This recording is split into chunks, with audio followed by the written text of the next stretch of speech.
выглядишь усталым. Ну да, чувствую себя не очень. Не спал толком, просто в голове не укладывается. Горюк жив, мама где-то рядом, все дурацкий рисунок. Да, я вот тоже всю ночь не спала. Ну, почему не скажешь?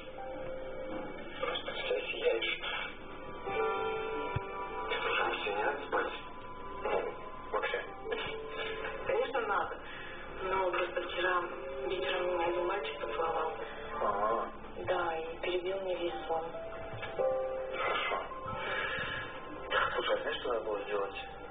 Мне кажется, нужно было пойти к этому парню и, возможно, он нашел бы средства, как помочь тебе уснуть. Я думаю, если сейчас так и сделала. Ну, пока придется отсыпаться много. Да. У меня, правда, есть одно бодрящее средство, но